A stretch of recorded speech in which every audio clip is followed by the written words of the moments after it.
Martha Clenney, our neighborhood's self-appointed queen of rules, barged into my lakeside cabin like she owned the place, a small army of uniformed security trailing behind her. The sound of metal cuffs locking around my wife's wrists cut through the room as Martha barked accusations about illegal operations. I just stood there, stunned, my coffee spilling across the half-finished plans on the table. Julia was halfway to being marched out the door while Martha rattled off a list of questionable regulations when she suddenly froze at the threshold. Her gaze locked onto something shiny peeking from Julia's shirt pocket, and the room seemed to chill. Right then, I knew she'd stepped into trouble she didn't understand. Earlier, it had been an ordinary morning. I sat at the kitchen table with a mug of coffee, reviewing plans for our community hydroelectric project. Sunlight spilled across the drawings, and outside, the lake's gentle waves tapped against the dock. In the distance, I could hear my son Blake running another live stream for his YouTube channel. At 17,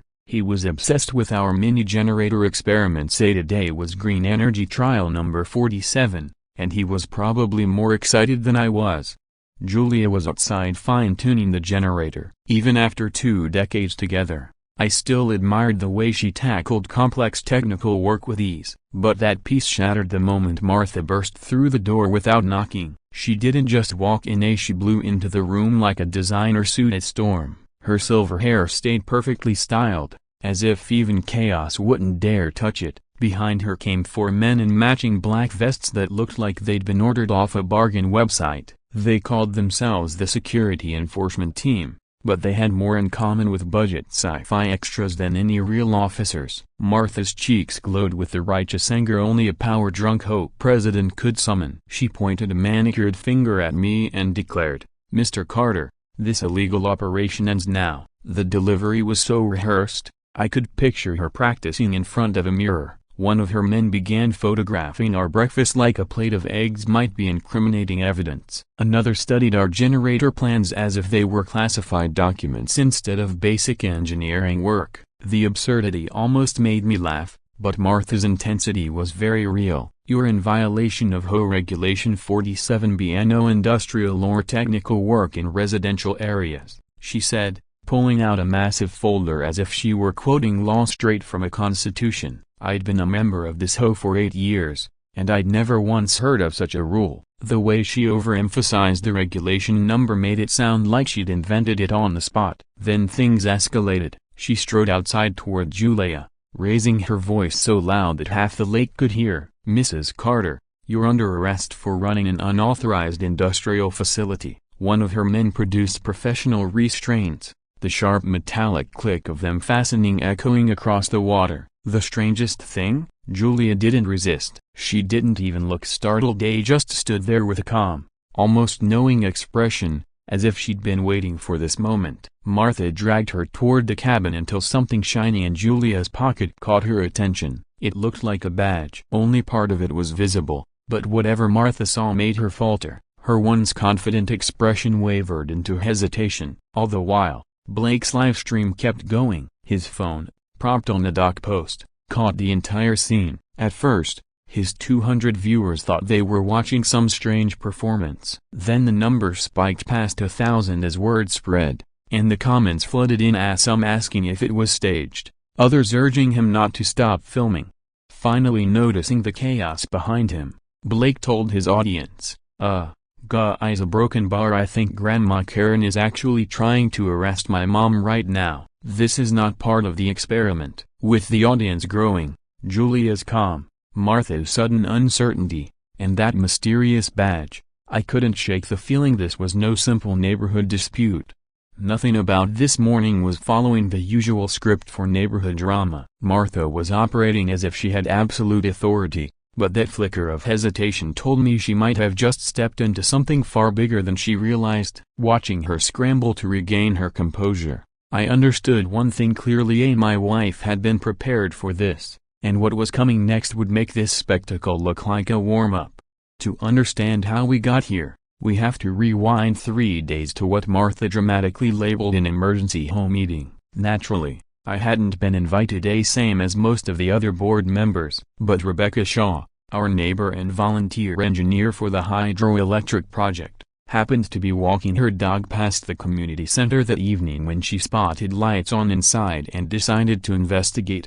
What she found was less a meeting and more a staged ritual of 4 people seated at a table meant for a dozen, with Martha presiding like some suburban sorceress. Rebecca later told me it was the most blatantly staged event she'd seen in her career, and this from a woman with 2 decades of corporate experience. Somehow, every absent board member had been struck by sudden conflicts, family emergencies, work obligations, mysterious illnesses, leaving only Martha's most loyal allies present. She read aloud Emergency Regulation 47B with the solemnity of a preacher delivering scripture. All technical and industrial operations within residential zones are hereby prohibited due to safety concerns and community standards. The 4 attendees, coincidentally the same ones who'd been treated to Martha's lavish dinner parties and unexplained gifts, nodded in unison like well-trained bobbleheads. Rebecca managed to position herself by a window and record the entire thing on her phone. Theatrics aside, Martha had even brought props, safety reports warning about the hazards of small-scale renewable energy, which looked suspiciously like they'd been downloaded from oil company websites. 2 nights later, Rebecca learned there was more to the story. After an evening jog, she spotted Martha in the community center parking lot, deep in conversation with a man in an expensive suit. That alone wouldn't have raised eyebrows until the man handed Martha an envelope thick enough to block a mailbox slot. Rebecca's instincts and her camera phone kicked in. She snapped several photos, including one clear shot of Martha inspecting what turned out to be a large check. The man's license plate was visible in the background, and a quick online search tied it to Meridian Energy Corporation, a company with a track record of aggressively lobbying for energy monopolies across multiple states. The brilliance of Martha's scheme was in its simplicity: invent a fake safety crisis around our hydroelectric project, then shut it down under the guise of protecting the community. For Meridian, small-scale renewable projects like ours were bad news. If we succeeded, other communities might follow. Paying off one HOA president was a bargain compared to losing millions in potential revenue. Martha covered her tracks with staged evidence: discarded car batteries, frayed electrical wiring, and broken equipment mysteriously appearing near our property line, all carefully photographed to imply they belonged to us. She even paraded around the so-called safety expert, later revealed to be her neighbor's brother-in-law, an air conditioning repairman with zero background in energy systems. Rebecca didn't stop at gathering proof. She began quietly networking with others in the community who were working on their own renewable projects. 3 other engineers admitted they'd been visited by Martha's experts and pressured to abandon their work due to ever-changing regulations that seemed to exist only when Martha needed them. It became clear Martha was targeting anyone who might threaten Meridian's monopoly over Lakeside's energy future. The company had found the perfect weapon: a woman whose vanity and hunger for control made her the ideal public face for corporate sabotage, disguised as community safety. Meanwhile, Julia had been getting what she told me were calls from her yoga group, changes to class schedules, reminders about meditation sessions. I'd always thought it strange that these calls came at odd hours, and that she took them in private, speaking in a low, deliberate tone better suited for classified briefings than conversations about downward dog. In hindsight, I doubt those calls had anything to do with yoga at all. It was becoming clear that Julia's calm reaction to being arrested wasn't about bravery, it was about expectation. She hadn't been caught off guard, she'd been waiting for this moment, maybe even counting on it. And now I understood why. Whatever was going on, it was tied to something much bigger, possibly even a federal investigation playing out right under our noses. The worst part of Martha's scheme was how well it split our neighborhood in two. Some residents were convinced our hydroelectric project was a danger to the community, while others suspected Martha's motives but lacked any proof. Her fear-mongering had worked like a charm, transforming a once supportive, eco-minded group into a suspicious, fractured community. But Rebecca had uncovered the piece of evidence that could topple everything Martha had built. And quietly, she was assembling a case that made this morning's theatrics look like an opening act. Martha's next tactic came straight out of the corporate sabotage playbook: a full-scale smear campaign against my wife. Within a day of her sham emergency meeting, Glossy flyers appeared in mailboxes all over Lakeside. The headline screamed, "Julia Carteret, former Coast Guard officer terminated for equipment corruption." Below that were what looked like official documents and an old military photo of Julia, likely stolen from some archived database. The text claimed she had been discharged for misappropriating safety gear and endangering personnel through grossly incompetent technical decisions. It was a fiction so detailed it even included fake quotes from alleged colleagues and references to classified incidents that, conveniently, couldn't be verified. This wasn't amateur work. Martha had hired a professional PR firm, and the kind that calls it reputation management, but in reality specializes in character destruction. And it worked. People we'd known for years began looking at Julia differently. The barista at the coffee shop she'd visited weekly for half a decade now served her with cool detachment. A few fishermen who had once supported our project suddenly questioned whether we could be trusted near electrical equipment at all. Martha had tapped into something primal, that instinctive distrust of people who might not be what they appear. By twisting Julia's real military background into a dark narrative, she made it seem as though technical expertise itself was suspicious and dangerous. But in her rush to make it all look official, Martha made a critical error. She had a fake news site built, a Lakeside Community Truth Aid, to lend credibility to her lies. What she didn't realize was that I'd picked up more than just engineering skills during my years in the Navy. A little cybersecurity know-how goes a long way. One evening, I dug into the site's source code and registration data. Within an hour, I'd traced the domain purchase directly to Martha's credit card. The hosting fees had been paid through an account linked to her personal email, and the server logs showed that most articles had been uploaded from her home computer. It was the kind of sloppy mistake that would get someone laughed out of any real newsroom, but for me, it was the smoking gun I needed to start building a defamation case. While I was entangling her digital trail, Blake was navigating his own social fallout. His live stream of Martha's stunt had gone viral, over 50,000 views, dozens of reaction videos, and heated commentary from strangers all over the internet. The attention was a double-edged sword. Half his friends at school thought he was a local hero, the other half treated him like he'd exposed them to some dangerous conspiracy. His comment sections became war zones between Team Carter supporters who saw Martha as a tyrannical HOA dictator and self-proclaimed safety advocates convinced we were running an unsafe industrial site. Blake had to defend not just the project, but our entire family's integrity, to classmates whose parents had been swayed by Martha's lies. And while Blake battled online, the psychological pressure on Julia was building. She had always been our steady hand in a storm, the one who faced crisis with calm precision, but I began noticing subtle cracks. The yoga group phone calls became more frequent, always taken outside or behind closed doors in a low, urgent voice. When I asked, she'd give technically true answers that still felt incomplete, like she was telling me just enough to keep suspicion at bay.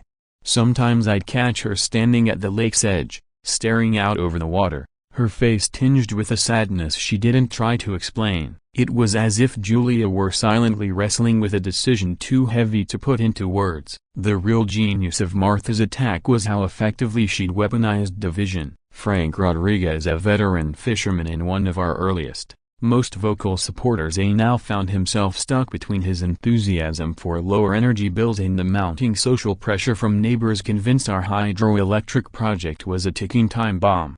At one heated gathering down at the marina, I watched him try to defend the project while still acknowledging the fears Martha's propaganda had planted. It didn't take long for the discussion to descend into a bitter shouting match, old friends taking opposing sides, saying things they'd regret before the week was out.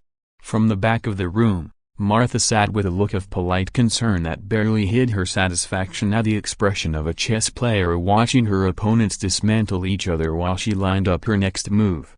What none of us realized was that Rebecca Shaw was quietly conducting her own investigation with the precision of someone who'd spent years in cutthroat corporate environments where survival meant never leaving a trail. She had already uncovered financial ties between Martha and Meridian Energy, but she wasn't stopping there. Drawing on her engineering background and her network of professional contacts, Rebecca found 3 Meridian employees uneasy with the company's aggressive war on renewable energy. 1. a mid-level executive tasked with pinpointing problem communities, had grown deeply uncomfortable with what he viewed as corporate bullying targeting ordinary people just trying to lower their power bills. Rebecca's brilliance was in the way she went beyond gathering evidence. She was building a case that could be acted upon by people with the power to bring the whole thing down. While Martha obsessed over winning her local PR battle, Rebecca was quietly assembling proof of a corporate pattern that stretched far beyond our lakeside. She uncovered at least a dozen other communities where Meridian had used the same tactics, twisting HOA rules and fanning fears about safety to block renewable projects before they could gain traction. It was a calculated move to preserve their regional monopolies, and it worked by turning neighbors against one another. Watching our own community fracture under Martha's false narrative, I realized we weren't just up against one power-hungry HOA president. We were caught in a well-funded corporate strategy designed to crush clean energy at the grassroots level. And all the while, I couldn't shake the feeling that Julia was preparing a countermove of her own, something big, something that would flip the entire situation on its head. The unsettling part was the creeping suspicion that my wife wasn't exactly the person I thought I knew. Rebecca's investigation reached a turning point when she identified the man in the expensive suit from those parking lot photos. His name was David Kellerman, not just any Meridian employee, but the company's director of strategic community relations. In plain language, the man who paid off local officials to kill renewable projects. His LinkedIn profile revealed an unmistakable pattern. For 2 years, he had been making the rounds of lakeside towns just before renewable initiatives mysteriously ran into safety issues or regulatory problems. Then came the financial bombshell. By combing through public records and exploiting sloppy oversharing on Martha's social media, Rebecca pieced together a hidden paper trail. Martha Klein had been receiving payments from Meridian for nearly 2 years, over $400,000 funneled through a web of bank accounts and shell companies. The amounts were carefully structured to avoid triggering reporting requirements, but when viewed together, they told a clear story of deliberate corruption. Every safety warning, every bylaw citation, every neighbor she turned against clean energy was part of a coordinated corporate sabotage effort.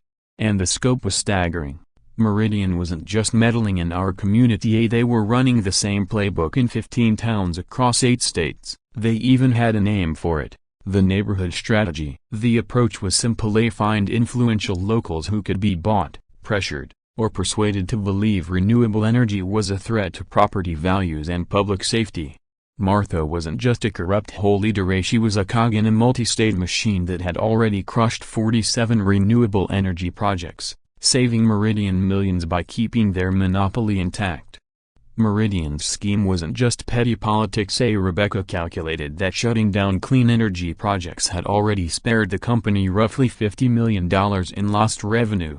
While she unraveled the corporate web, Blake was running his own investigation with the fearless recklessness only a 17-year-old with too much free time could manage. He'd turned his live stream audience into a community-wide surveillance squad, gathering tips on suspicious vehicles, strange meetings at the community center, and photos of Martha mingling with outsiders who clearly weren't from around the lake.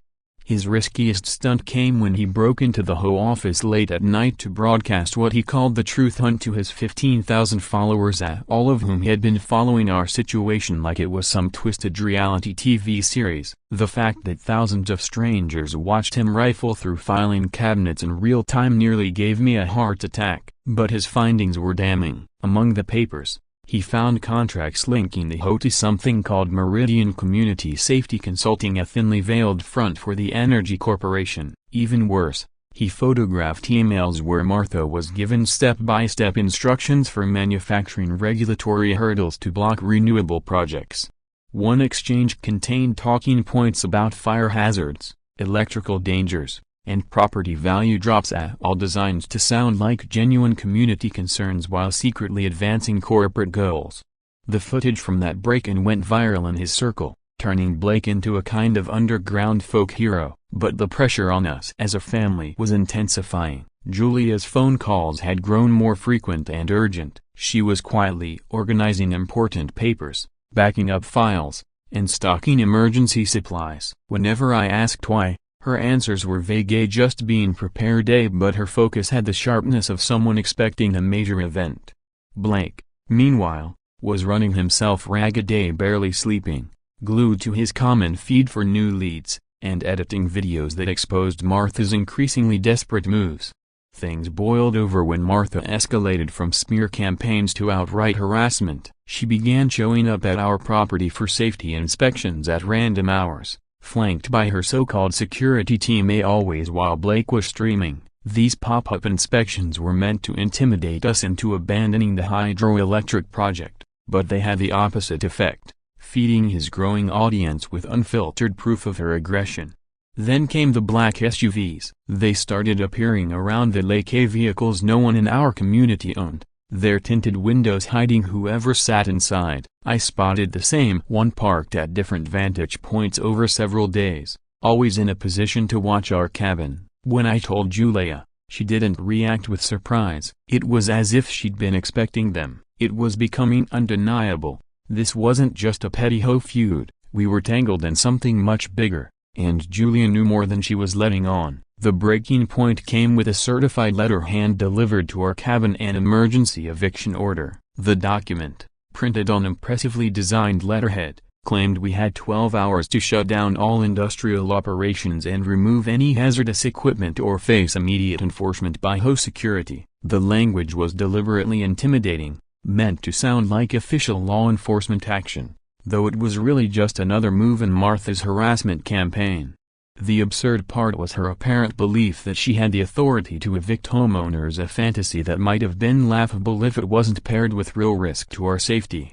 Martha's final push preparations were both theatrical and unnerving. Her security group had upgraded their outfits to knock-off tactical gear with fake bulletproof vests, intimidating at a glance, ridiculous on closer inspection. They set up a so-called command post in the community center lot, complete with folding tables, walkie-talkies, and clipboards that probably held nothing more than her grocery lists. It was equal parts low-budget action flick and overzealous neighborhood watch, except some of the weapons looked real enough to make me uneasy about what would happen when her so-called deadline ran out. What I didn't yet know was that Frank Rodriguez, the fisherman, torn between loyalty to us and pressure from the community, had quietly decided he'd seen enough. His years in the military had taught him how to tell the difference between real authority and authoritarian theater, and Martha's latest stunt had crossed that line. Frank's patience for corporate games masquerading as community safety finally ran out. The night before, he worked the phones, contacting every fisherman, boat owner, and lakeside resident whose livelihood depended on affordable electricity. By the time the sun rose, he had assembled nearly 40 people at the marina, all determined to witness whatever Martha had in store for our family. Meanwhile, Blake's livestream had transformed from a quirky science project into something resembling grassroots journalism. His audience now included environmental advocates, independent reporters, and bloggers covering the clash between corporate energy interests and small renewable projects. Viewership climbed past 15,000, with people tuning in for what he dubbed the final stand, a live broadcast of Martha's looming ultimatum. The chat feed was a constant blur of legal tips, outrage over corporate corruption, and technical questions from viewers genuinely curious about our hydroelectric system. Without meaning to, Blake had built a powerful platform for our cause, turning Martha's intimidation tactics into a very public embarrassment for the energy company backing her. The strangest part was Julia. As the so-called deadline drew closer, she didn't look worried. She carried herself with a calm focus, like she was nearing the endgame of a plan she'd been quietly working toward for years. She methodically packed her essentials, which weren't just documents and keepsakes. She included specialized equipment I didn't recognize.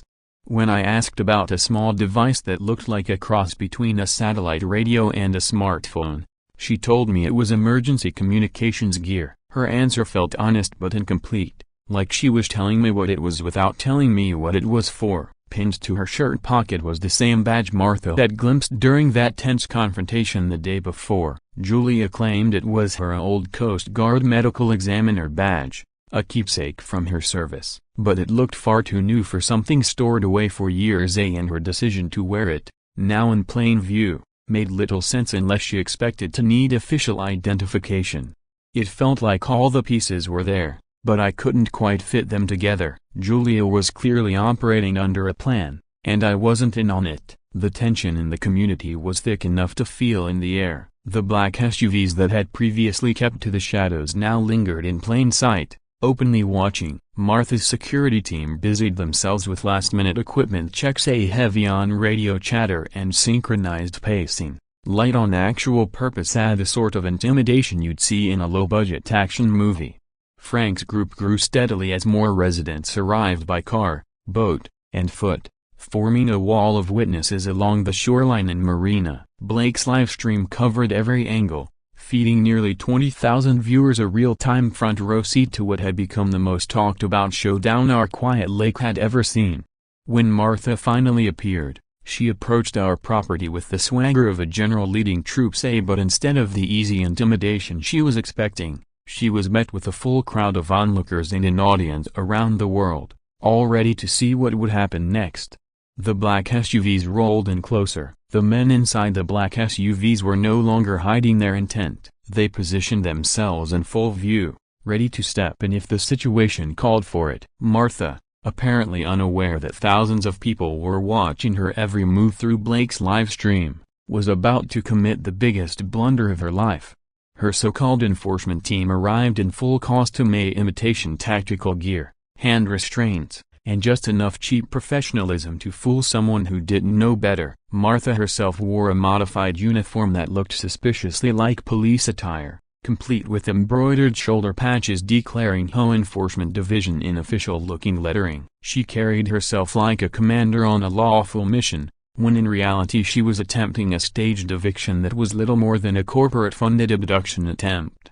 "Mr. and Mrs. Carter," she proclaimed loudly, making sure Frank's witnesses could hear, "you are in violation of your eviction order. We are here to remove you from the premises and confiscate any illegal equipment you may be operating." Things escalated fast. Martha's crew started closing in on Julia, who stood beside our hydroelectric generator as if she were waiting for a cue. When one of the faux security guards reached for her arm, Julia's reaction froze everyone in place, even Martha. She squared her shoulders, reached into her pocket, and pulled out what I now understood wasn't just a memento from her Coast Guard days, but an active federal ID.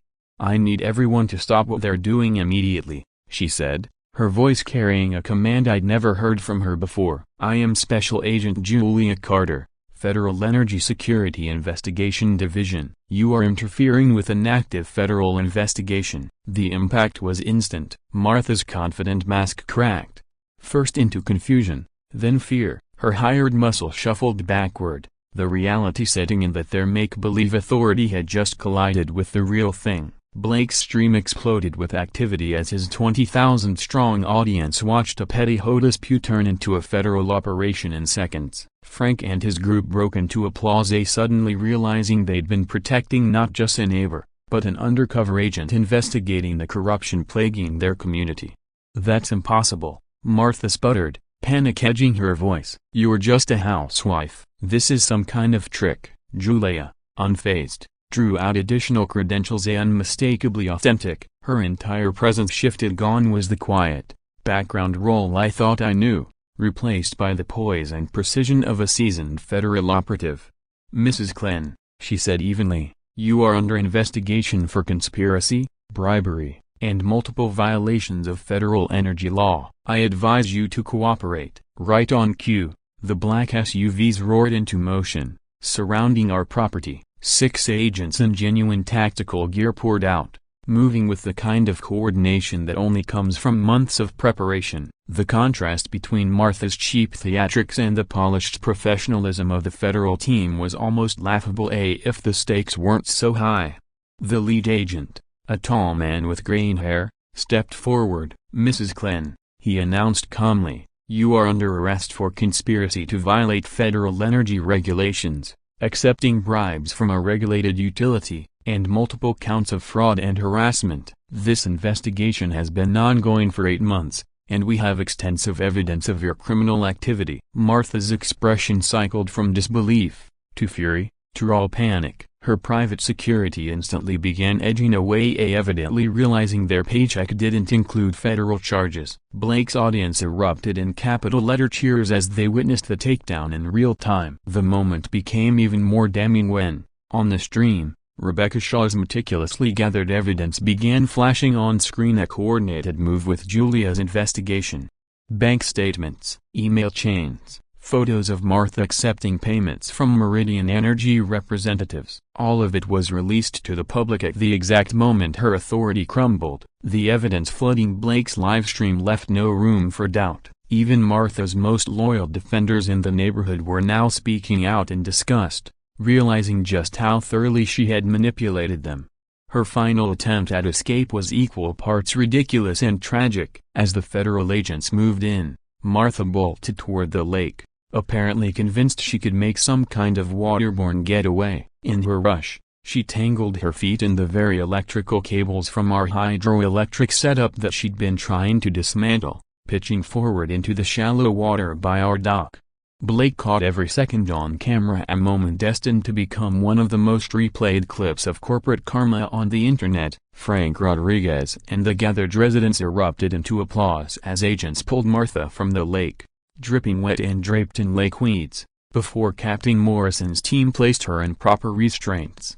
The truth about Julia's role now snapped into focus. All the strange moments over the past months, the private phone calls, her steady calm in the face of Martha's harassment, the deliberate display of her badge, had been part of a calculated federal sting. She hadn't simply been a target of HOA abuse, she had been orchestrating the bait. Each of Martha's aggressive moves had been another piece of evidence Julia was gathering for a larger case against corporate energy corruption. As Martha was escorted away, thousands of live-streamed viewers were witnessing not just a neighborhood dispute, but one of the most successful federal investigations into the renewable energy sector in recent memory. And this was far from over, as the case was set to trigger a much wider legal and political reckoning. Within hours, federal teams had seized Martha's financial ledgers, computers, and full communication records with Meridian Energy Corporation. Julia's 8-month investigation revealed a deep-rooted web of corruption spanning 3 states, involving dozens of public officials paid to block renewable energy projects. Martha A., once the self-appointed queen of the HOA, was now facing charges that carried a potential 20-year sentence for conspiracy, bribery, fraud, and what prosecutors labeled economic terrorism against environmental initiatives. The scope of the operation that emerged in the following weeks was staggering. Meridian Energy had quietly funneled over $10 million into bribes, falsified safety assessments, and community propaganda campaigns across 47 towns, all to protect its monopoly from local renewable solutions. Martha had been only one operative in the machine, but her public downfall gave federal agents exactly what they needed to dismantle the network. A month later, 47 Meridian executives and complicit local officials in 8 states were indicted. Our hydroelectric project not only won legal approval but earned full federal backing. The Department of Energy, impressed by the design and the wave of community support, declared it a pilot program for rural renewable energy development. Their funding turned our small proof of concept into a full-scale system capable of powering over 500 homes around the lake. Frank Rodriguez, the loudest voice defending our cause, was elected HOA president by unanimous vote, dismantling Martha's grip on local power. Blake's transformation was equally remarkable, as a teenager with a science hobby had become a recognized name in environmental activism. His live stream of the arrest surpassed 2 million views, and he began receiving invitations to speak at renewable energy conferences about the power of social media in exposing corruption. The final irony was undeniable. Martha's attempt to silence us had given us a megaphone. Blake channeled his momentum into launching TruthStream Environmental, a non-profit dedicated to helping other communities document and fight corporate misconduct in the energy sector. Blake's non-profit wasn't the only recognition to emerge from the ordeal. Julia received a Federal Distinguished Service Medal, her citation honoring exceptional courage and dedication in combating corruption within the energy sector. The ceremony, held at our community center and packed with neighbors, finally gave her the chance to explain the full scope of her work. For 8 months, She had been operating undercover for the Federal Energy Security Investigation Division. Her background in Coast Guard forensic work and her ability to blend into suburban life had made her the ideal choice for the mission. Intelligence had suggested that Meridian Energy was planning to expand its corruption network into rural renewable projects. Our hydroelectric initiative had been the perfect bait. In her speech, Julia acknowledged the personal toll of the assignment, keeping her cover while watching our family and friends suffer harassment. She admitted there were moments she had nearly confronted Martha outright, especially when threats spread to Blake and our neighbors. But her job had been to gather indisputable proof, even if that meant months of quiet endurance while meticulously logging every violation. The months after Martha's arrest brought a transformation in our community. The fractures she had cultivated between neighbors began to heal. Those who once opposed our project became some of its most enthusiastic advocates once they learned their fears had been planted by Meridian's propaganda. Our hydroelectric system became a symbol of resilience, drawing visits from activists and officials across the country eager to learn how we had pushed back against corporate interference. 6 months later, we received one final twist. Martha, now serving a 15-year sentence, sent a letter to the local paper requesting a prison job application in the electrical maintenance department. She had been studying renewable energy technology in custody, claiming she wanted to contribute to sustainable initiatives and had developed a deep appreciation for small-scale power generation. Frank Rodriguez, ever the diplomat, suggested sending her a few of Blake's videos on hydroelectric engineering. Then he smirked and added, though she's probably learned more about it in prison than she ever wanted to. Today, our project powers nearly every home around the lake, cutting electricity costs by an average of 45% and serving as a model for rural communities across the region. What began as a campaign to destroy our efforts had instead forged a stronger, more united, and more determined neighborhood, a proof that when communities rally around genuine environmental progress, they can outmatch even the most entrenched corporate corruption. And every time I flip the switch in our cabin and see the lights glow from clean, locally generated power, I think of the lesson Martha learned too late: a united community can't be bullied into submission.